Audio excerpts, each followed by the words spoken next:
Hey everybody, this is So Many Sequels. I'm Josh. I'm Garrett. And I'm David. Today we are gonna have a fun, adventurous I was gonna say swashbuckling, but there's not really pirates. But a good time at not the high seas, but the low seas. Can you call a river a low sea? No, I would. I think it's just a. What is a low sea then? They say the high sea. I don't know. I guess the low sea would probably be the shallows of a sea, shallow water. Lady Gaga. Anyway, we're talking about Jungle Cruise today. The new Disney movie with Dwayne "The Rock" Johnson and Emily Blunt, based, of course, on the classic Disney Parks ride, also titled Jungle Cruise. I'm sure we will get into that a little bit sometime in the show, with David being our resident Disney Parks expert. Fortunately, the other two of us have ridden that ride one time, so I can't speak on it very well because, only once, but it was good. So this continues Disney's attempt. I say attempt. It's not really even an experiment anymore because they've been doing it for a while. Taking some of their rides and adapting them into films. We've seen this with Pirates of the Caribbean, The Haunted Mansion. Are there others? There probably are. Tower of Terror had a TV movie that's coming out. And then there's a new one coming out. There's a Steve. Is it Steve Gutenberg? Is that his name? From Police Academy. There was a Steve Gutenberg Tower of Terror movie in the late '90s. I don't think I even knew that. Kristen Dunst too. Yeah. Oh wow. Well, Country Bears. The Country Bears. Yeah. So if you haven't ridden the ride, it's kind of it's like a lazy river experience in a way. You're on a boat. It's a slow-paced ride where you're kind of touring this jungle world on a riverboat with a skipper who cracks lots of wise. That's the gist. And this movie takes that and ups the ante and turns it into a adventure quest for a magical leaf from a tree that will heal all wounds, sicknesses, disease or whatever. So let's get started with some first thoughts on the movie. Let's have David go first. Oh yeah, this was for me one of the theater highlights of 2021 so far. I really enjoyed it. It had a very classic adventure feel to me, and I didn't expect to. I kind of expected to be kind of like underwhelmed by it because I just really didn't. I don't know. I was just kind of like, I don't think Disney's had a lot of success with these, but here we go. And then to my surprise, it was actually very, very entertaining. Emily Blunt and Dwayne Johnson separately were very entertaining, and I've not seen them be. I've had a hard time finding Emily Blunt to be boring in anything. I was pleasantly surprised with Jack Whitehall because I don't feel like he's anywhere in the promotion, and yet he's actually a pretty prominent role, and he's very funny and has kind of his own little emotional arc in the film. And then Jesse Plemons is wonderfully wicked, and playing a sort of German bad guy. And for me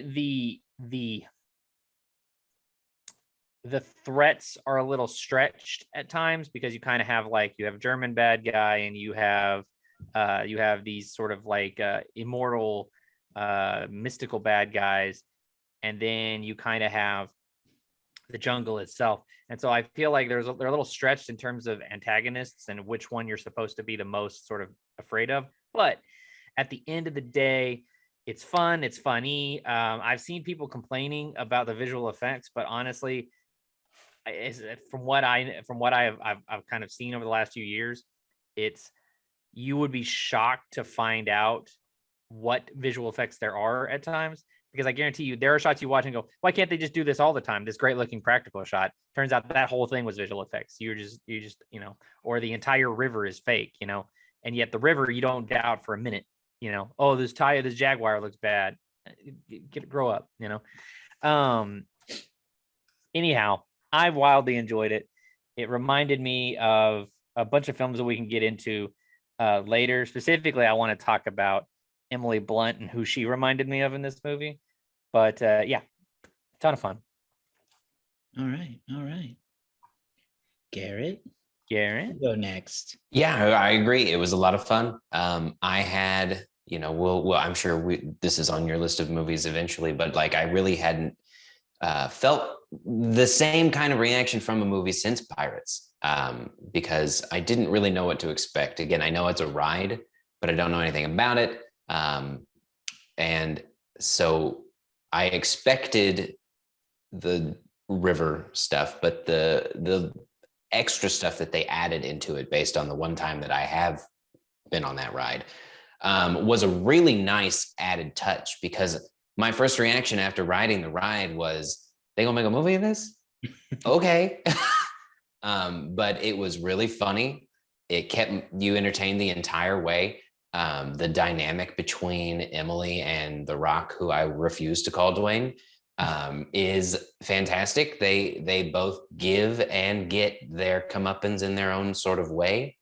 And they don't really bow down to one another. And it's funny to see somebody stand up to The Rock, who is just a huge looming presence, and hold their own so well.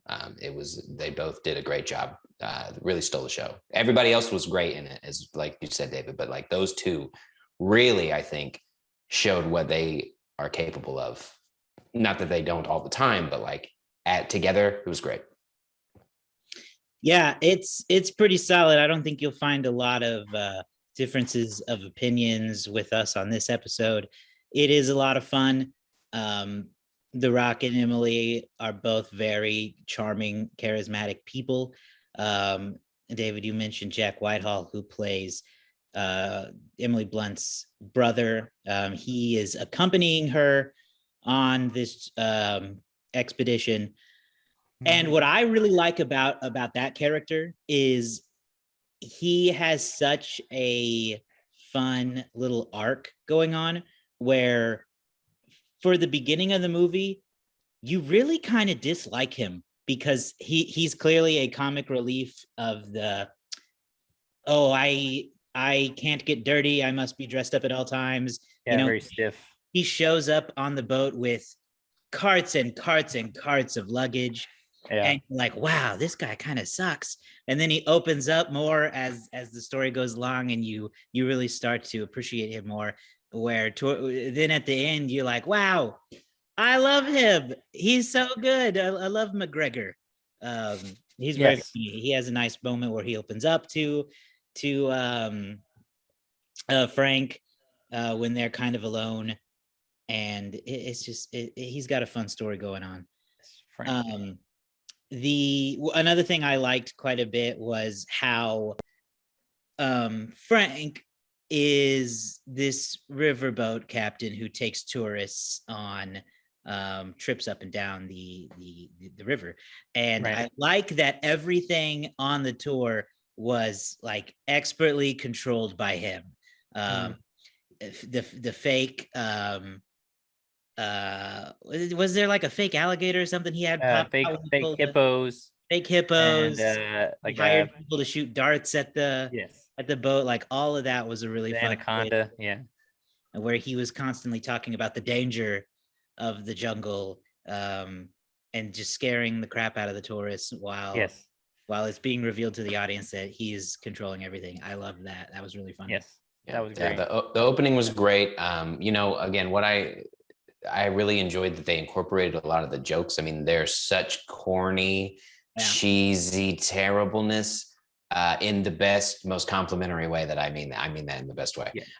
It's so funny the way that he opens up with those terrible jokes. And then, as you see it revealed that it is just like a con artist type tour It's absolutely brilliant and a way to really suck you in a fun way to give what I imagine, and maybe you can touch on this at some point, David, is like a really nice homage to the ride, and then building on what the base is like. Like, here's our respect for it, and now we're going to build this up into something that's not what you would expect fully from your experience on the ride.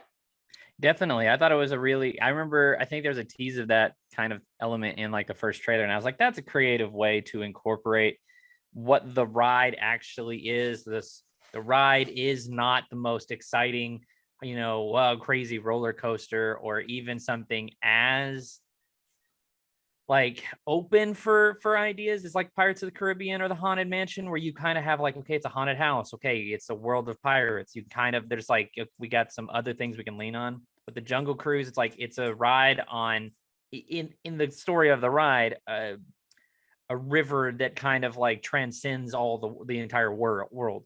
It's the Amazon River, but it's, you see Indian elephants and you see alligators that aren't in the Amazon and things like that, wild and crazy stuff. And then incorporating the puns and nobody laughing is great. Although people do traditionally laugh on the Jungle Cruise, because the skippers have gotten to the point on that thing now where not only are they telling the like jokes of like Schweizer Falls, or telling the jokes of like what was one he makes, he goes, where he's like the anacondas eat 15 they eat their body weight a day, but I find that hard to swallow, things like that. Those kind of jokes. I've seen a TikTok of a captain on one of the Jungle Cruise things where he goes, one thing that really scares hippos away, commitment. And then he yells out the side of the boat, I want a closer relationship with you. And then he goes, that'll keep them away. That's funny. And that's funny. Like, so there's a lot of improv they've done over the years to kind of like, keep it funny, keep it alive. But what a fun way to incorporate the actual ride elements. You see that a little bit in Pirates. There's references to key scenes in that ride in the movies. So great way to keep it fun. I think this is the best job they've done with one of these since then. I was gonna say something. But also great job of like finding a story to tie around it, to kind of expand things, much in the way that Pirates had these Spanish doubloons that curse you to live for eternity. There's a similar idea of this mystical jungle flower, and these people that have been cursed to become one with the jungle, things like that. And Lily as a character is, she's competent, but she's also not like, she's also kind of like has her own faults that she has to kind of like learn to reel back and stuff, and how those faults interact with the Rock's faults, as with Frank's faults, is makes for a fun interaction. So I was trying to one of the best jokes on the ride that I've always thought is the waterfall thing. And in this, they talk about, the back of water, about, the eighth one of the road, backside of water. Very, that's funny in itself. But my favorite joke is how they always sneak it in. They go, this is the famous waterfall known as Schweitzer Falls, named after the legendary Dr. Falls. And I'm glad that we got a little bit of a reference to Dr. Falls in the movie. I kind of think there's definitely, if they want to do more of this is a decent groundwork to, can we sneak these characters into other ride-based movies? Can we get a Great Thunder Mountain, or what is it? Big Thunder Mountain, not great. Or can we work in some other stuff? So I don't know. I kind of lost my train of thought on that. I think those kind of jokes can be hard to deliver, I think, effectively, those types of incredibly dry puns. And I thought The Rock did a really good job with that, because he had this almost like childlike wonder every time he said it. Like he was so excited to say the pun sometimes. And one thing I'm curious about, he reveled in it. One thing I'm curious about in regards to the ride is if there are, do various skippers do it differently? Because what I remember from my experience on the ride was the skipper I had kind of almost gave this like disinterested delivery in the lines, which delivers kind of like a different kind of funny, in my opinion. Like she could not even be bothered to care that she was driving this boat, and that was a different experience than what The Rock is doing. So I think it kind of does that vary. kind of thing where it varies by boat captain. I think it does. I think there's probably there's definitely variation captain to captain, because they'll have like, I don't know, 3 or 4 going at once. Yeah. And at different stages. So I imagine that it's very personality driven. And I'm sure some of them have found, I'm sure they experiment with different ways to do the deliveries. So The Rock's here was really good because it was kind of like a guy who just sits around all day trying to think of these. Yeah, he's so proud of them.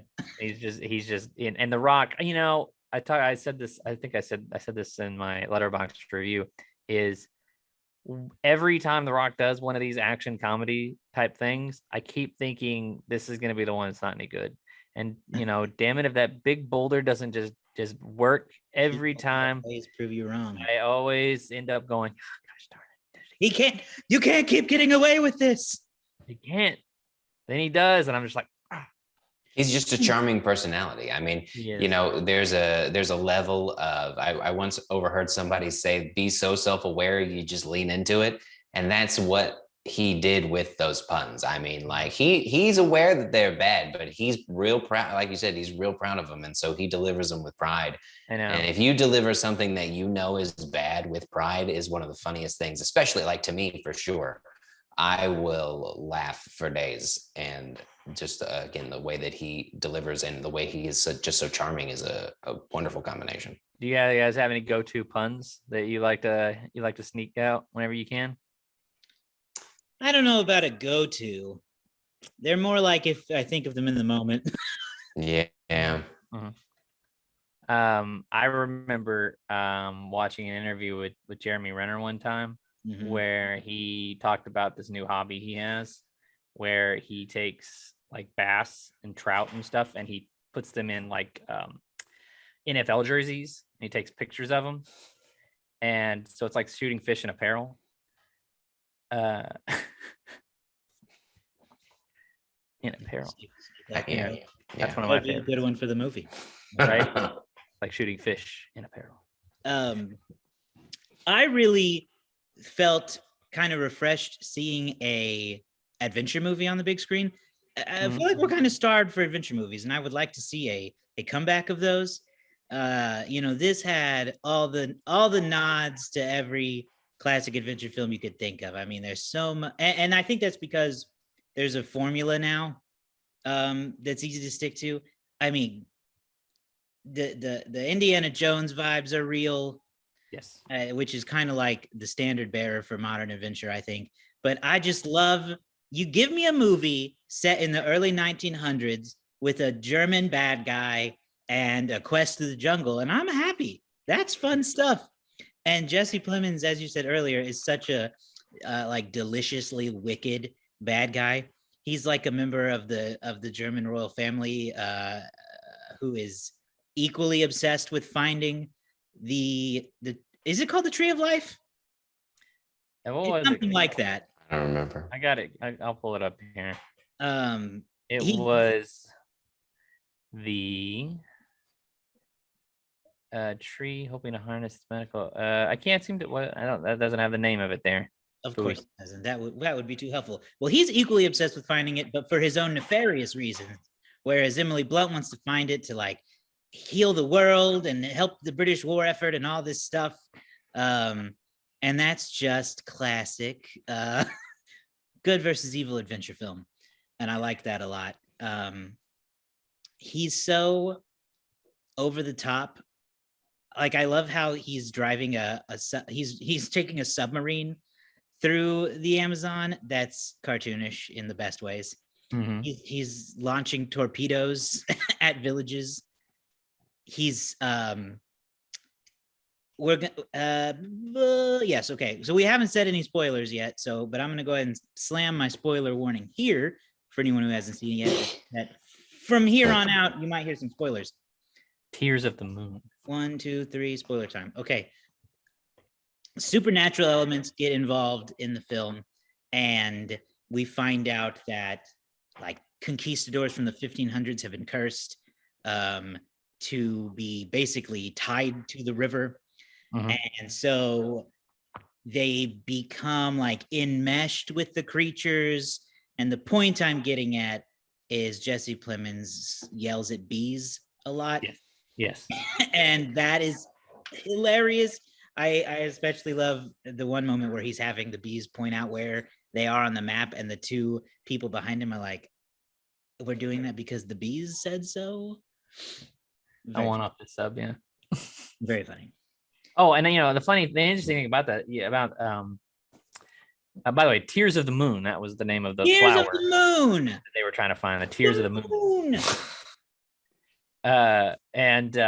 You know, one of the so this is great. So I want to talk about one of my biggest complaints with one of my least favorite movies, possibly my most hated movie of the year, and that's the comparison here with what they do versus what they did in Spiral. Okay, now that we're in spoiler territory, I can talk about this.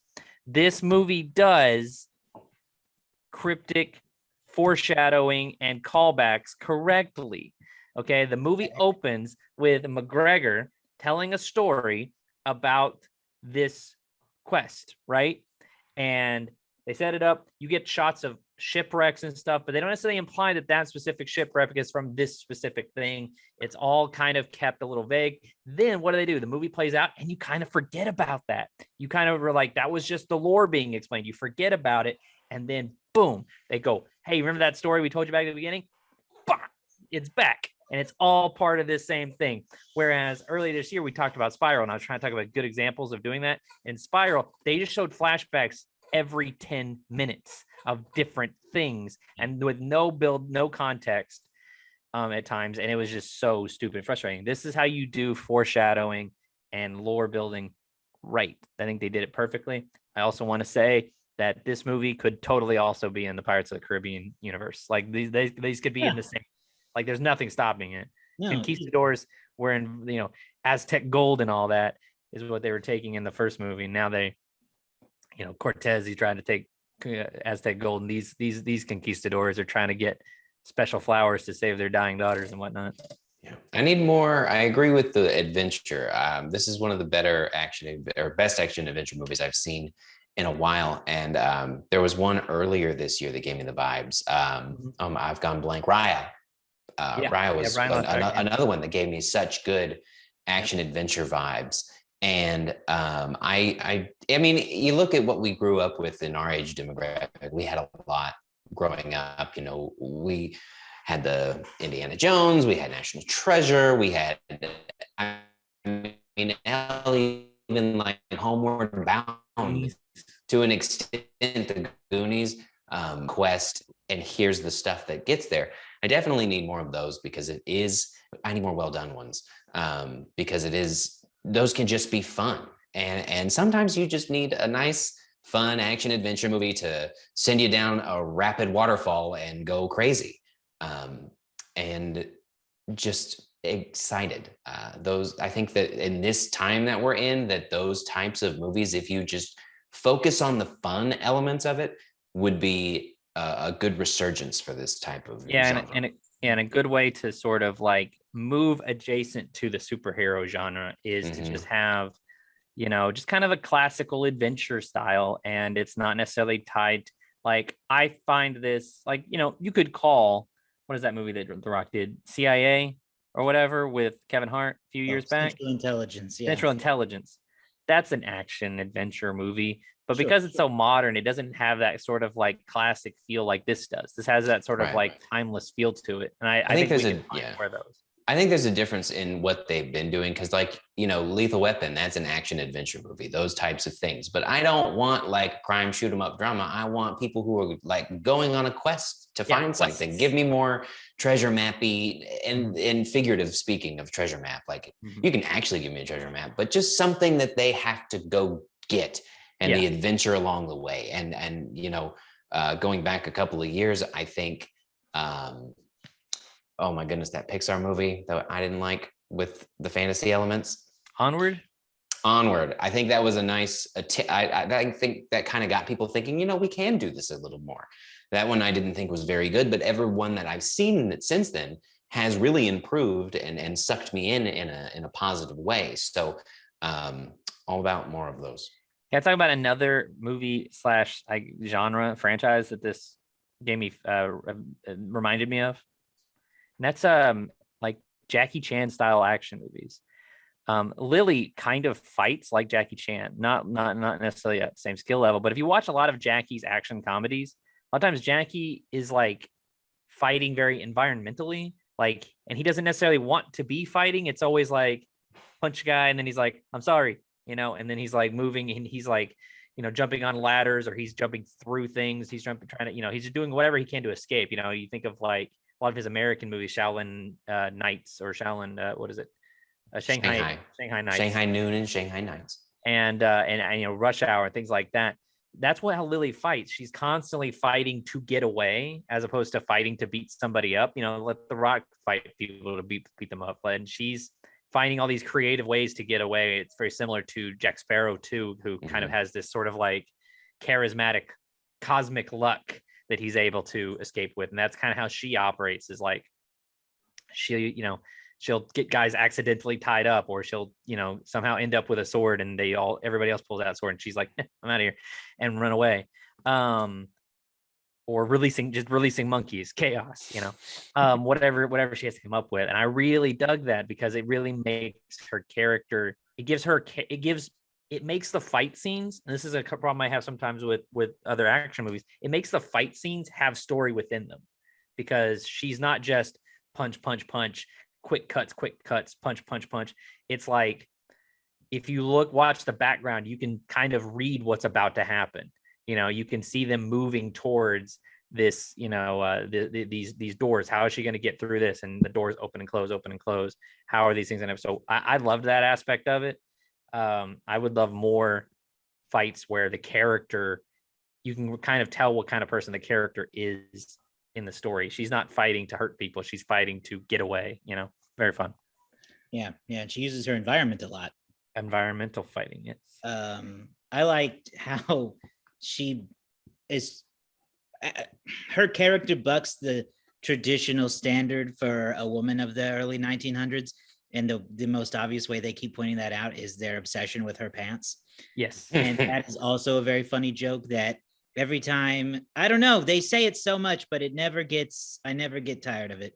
They just did not handle her pants. It makes more sense too when you get the big reveal later on. We're really into spoiler territory now, of The Rock's character is like 200 years old or something. And so like it makes even more sense as to why he would be surprised by it. I'm not sure I understand. There's an age difference there. He's even older than he appears. So this is probably the first time in history he's seen a woman wear pants. So he's very much like, where I came from, women only wore dresses, and the time frame I came from. On that note, I do want to talk about the big twist of the film, which is The Rock's character Frank being one of the cursed conquistadors.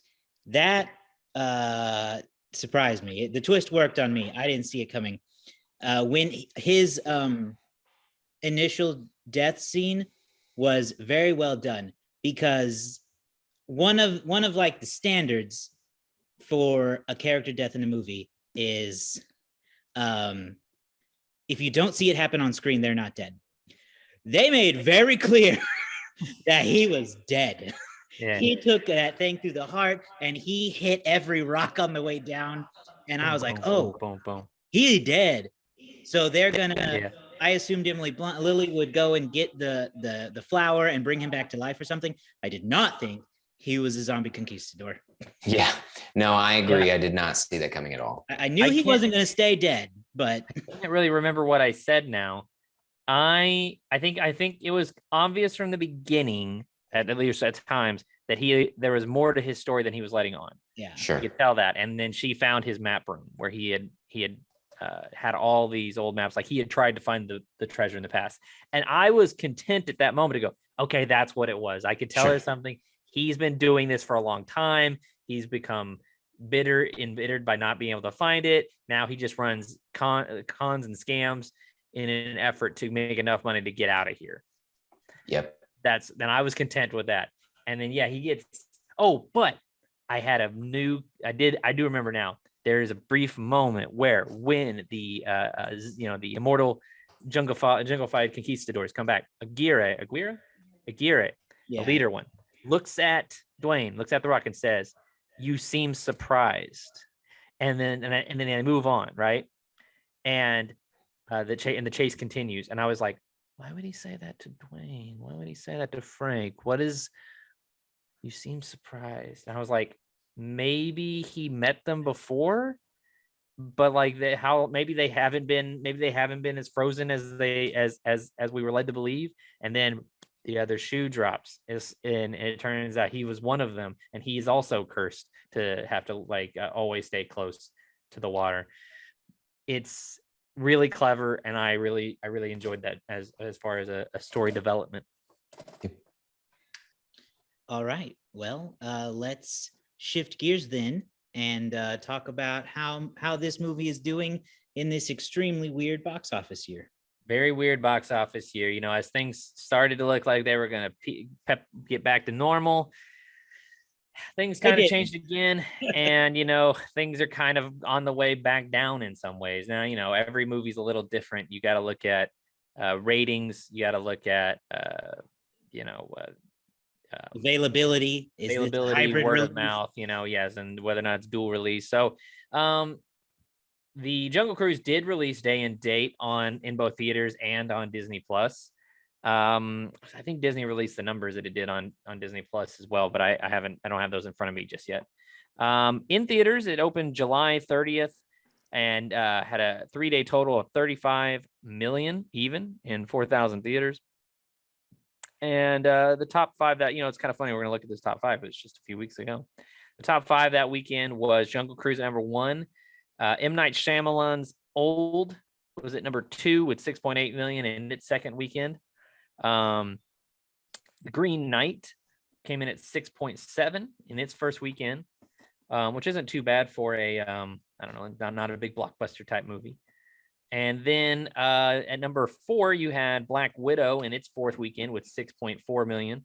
And at number 5, you have Matt Damon in Stillwater, 5.1.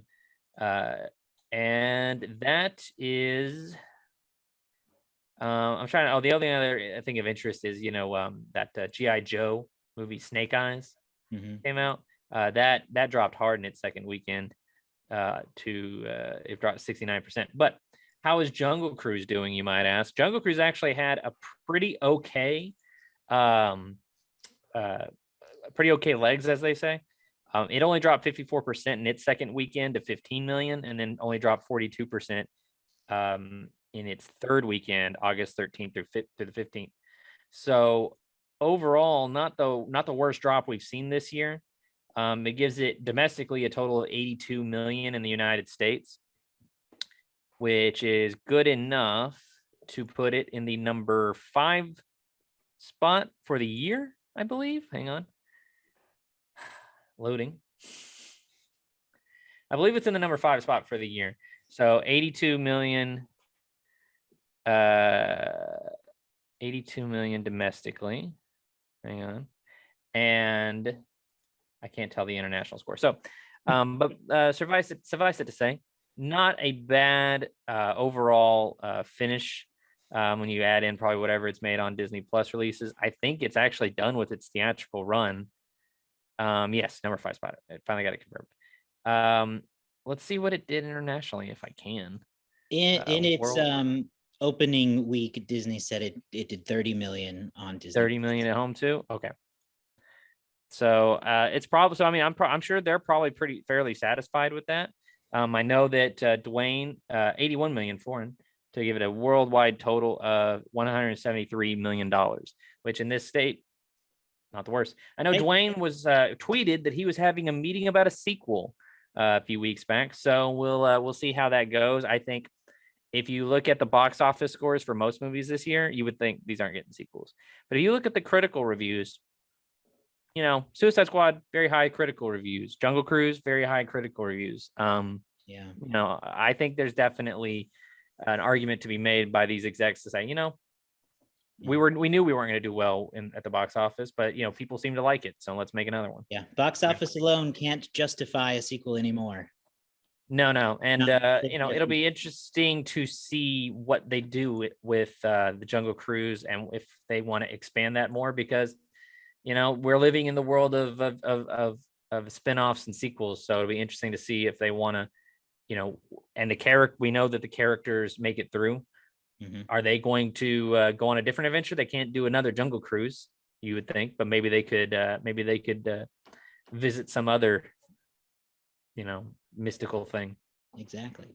Well, we are still down, Andrew. Last time we took a bye week on the Letterbox game. How do we feel? Do we want to do that again? Do we want to guess? I don't know. Want to play anyway? I don't know. Well, let's play anyway, but we won't record it. We won't All record right. this. I already have it pulled up, so I will run the game, I guess. I'm gonna guess a 3.2. 3.2. I'm gonna go higher with 3.6. 3.6. Unfortunately, you're both wrong. Although David is closer. You guessed 3.2, and the average 3.3. score is a perfect 3.0. Oh, okay. Wow.